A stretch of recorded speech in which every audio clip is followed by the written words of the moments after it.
Operation सिंदूर पर चर्चा नहीं करना चाहते चर्चा।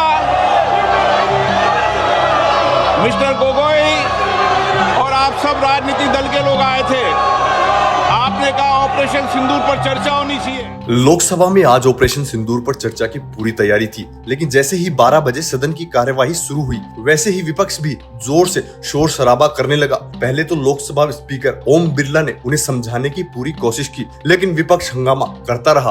बिरला ने कहा कि पहले आप मेरे ऑफिस में आकर ऑपरेशन सिंदूर पर चर्चा की मांग करते हो और जब चर्चा शुरू होती है तब हंगामा करते हो, ऐसा बिल्कुल नहीं चलेगा। काफी देर तक विपक्षी सांसदों को समझाने के बाद जब वो नहीं माने तो स्पीकर ओम बिरला ने उनसे पूछा कि क्या आप सदन में ऑपरेशन सिंदूर पर चर्चा करवाना चाहते हैं या नहीं। इस दौरान भी विपक्ष हंगामा करता रहा। तब लोकसभा स्पीकर ने सदन की कार्यवाही दोपहर 1 बजे के लिए स्थगित कर दी। गौरतलब है कि लोकसभा में रक्षा मंत्री राजनाथ सिंह ऑपरेशन सिंदूर पर बोलेंगे, जबकि विपक्ष की तरफ से गौरव गोगोई चर्चा की शुरुआत कर सकते हैं। कांग्रेस ने बोलने वाले सदस्यों का नाम जारी कर दिया, हालांकि शशि थरूर का नाम इस लिस्ट में नहीं था।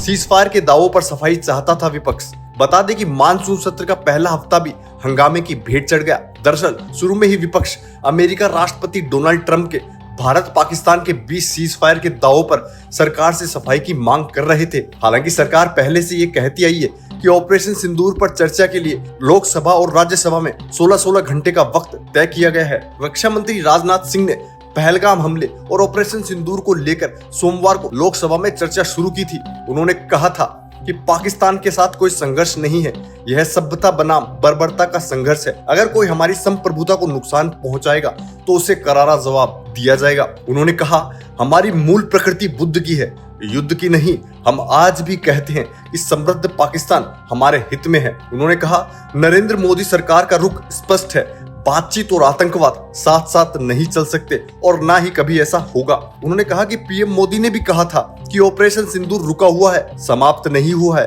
पाकिस्तान अगर फिर से कोई हरकत करता है तो हम और भी कठोर कार्रवाई करेंगे। उन्होंने कहा, पाकिस्तान के मन में गलतफहमी थी, उसे हमने ऑपरेशन सिंदूर से दूर कर दिया। अगर कुछ बचा होगा तो उसे भी पूरा कर देंगे। रक्षा मंत्री राजनाथ सिंह ने कहा, हमारी सरकार ने भी पाकिस्तान के साथ शांति स्थापित करने के लिए कई प्रयास किए थे, लेकिन बाद में 2016 की सर्जिकल स्ट्राइक, 2019 की बालाकोट एयर स्ट्राइक और 2025 के ऑपरेशन सिंदूर के माध्यम से हमने शांति स्थापित करने के लिए दूसरा रास्ता अपनाया।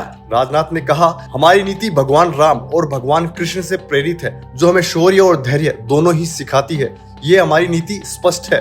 राजनाथ सिंह ने वीएस नायपाल को कोट करते हुए कहा, उन्होंने सही लिखा था कि पाकिस्तान में होना एक काउंटरस्टिंग रियलिटी है। पाकिस्तान प्रायोजित आतंकवाद पागलपन नहीं, सोची समझी साजिश का हिस्सा है और एक टूल किट है जिसे पाकिस्तान और उसकी एजेंसियों ने एक नीति के तहत अपनाया हुआ है। दोस्तों, आपको ये जानकारी कैसी लगी हमें कमेंट करके जरूर बताएं। अगर आपको ये जानकारी वास्तव में अच्छी लगी तो चैनल को लाइक और सब्सक्राइब जरूर करें।